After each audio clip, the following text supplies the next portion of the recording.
So I just received this planner that I ordered, and I cannot tell you how excited I am about this. This is one of the Bloom calendars. I think they have several designs available and a couple of different sizes. This is the 8.5 by 11 size.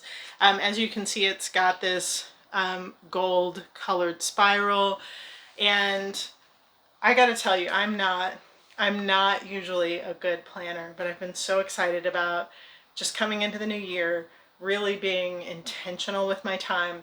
And as I looked around at different planners available, this one really stood out to me, because it just asks so many good questions to really make you reflective and thoughtful as you plan out your year. So I got this in the mail earlier today. I haven't written anything in it yet.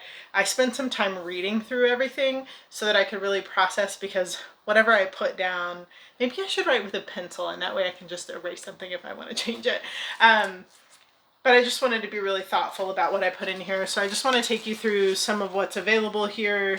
I really like a lot of the stuff in the front and just how it helps you think as you plan for the year. So I do recommend getting this early on. It's about to be the new year, so it's a good time to start your planning and thinking.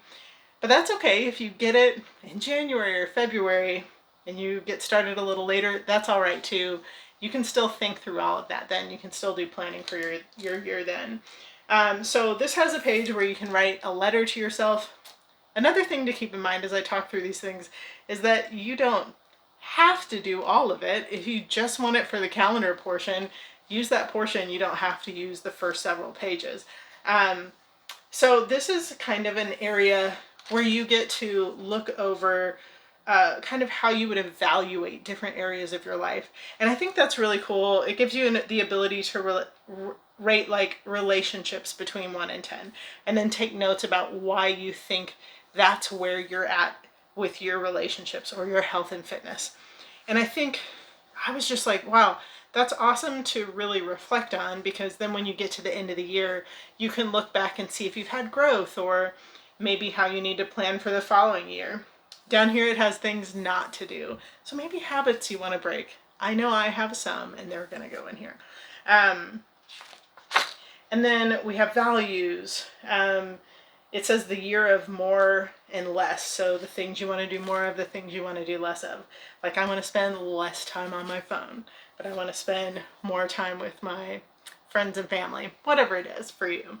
It has my joy list, the things that bring you joy.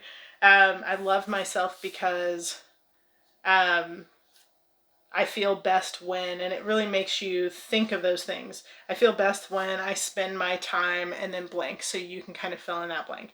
Again, maybe not all of these areas speak to you, but for the ones that do, it can really help you to be just thoughtful and mindful.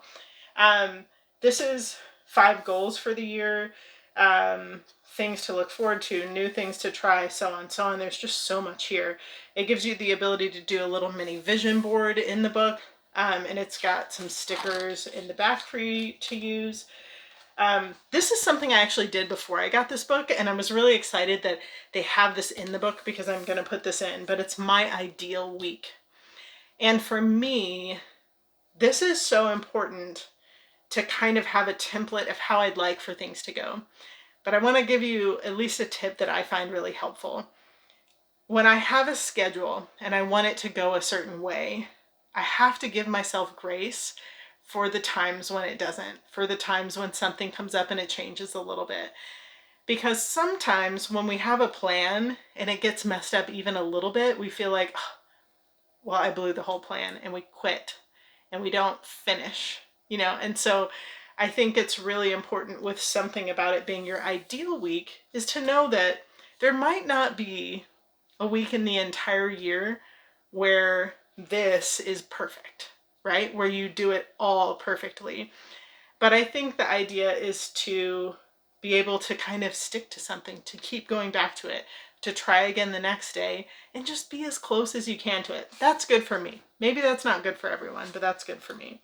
And then it has a weekly scheduling template. I think that's great for things that you do every week, right? So you can kind of have that on there.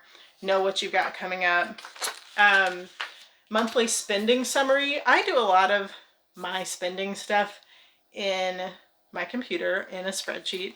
And so for me, I probably won't use that page as much, but for those of you who like to have everything written down and not everything is going to be in a planner, or everything is going to be in a planner, excuse me, then that could be really good for you. Monthly bill payment tracker. I might actually use that because that would be probably really helpful for me, even though I do have something sort of like that on the computer. It's nice to just have all the things that you pay every month, and then you can mark off that you've done it. That way you've not missed anything. So I really like that a lot. Habit tracking. This one is really cool.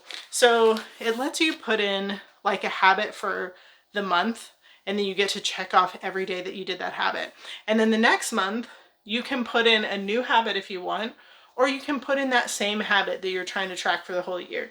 I have about 6 new habits that I'm wanting to introduce in the coming year. And so I'm kind of thinking about, like, part of me wants to do all 6 of them right away. And maybe I will, but it might be better for me to get one going for at least a month or 2 before I introduce the next. But it gives you the ability to kind of do that as you see fit, either the same one over and over or change that up. And then down here, some monthly tasks. And then this is cool, random acts of kindness. It just has some fun ideas to do. Like this one says January, invite a new friend or colleague for coffee or tea. And it has the 1 and 2 on here. So if you do that twice, it's just a really nice thing to remind you to do nice things for other people, which I think is really sweet. Then there are about, I want to say I counted 8 page turns where there are blank sheets. So you can kind of decide how you want to use those. I have a few different lists that I may start here for me.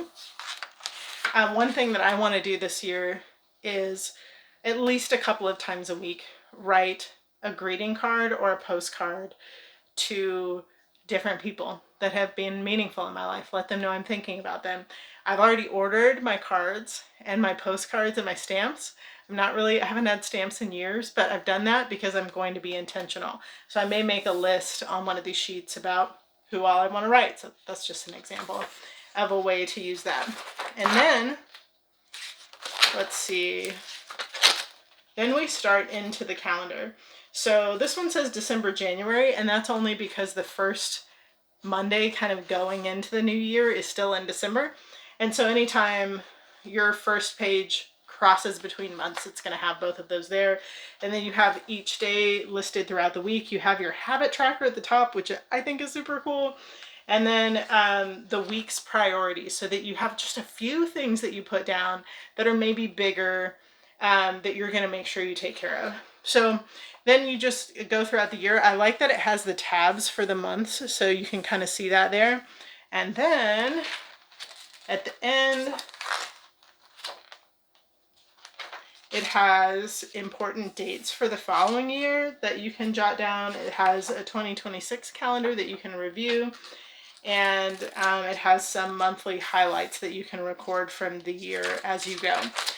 And then on this last page, remember how I said you could rate yourself in those different areas? It lets you then compare and write in how that went for you over the course of the year. There are also 2 blank ones where you can rate an area that maybe they didn't list that's personal to you. And so then at the bottom, it's got lessons I learned, how to improve, and then how I will remember this year. And this has a little pocket here, and this is where the stickers are. You can see this is a little free sample. I think they sell more stickers on their store page. And then you also have this little bookmarker.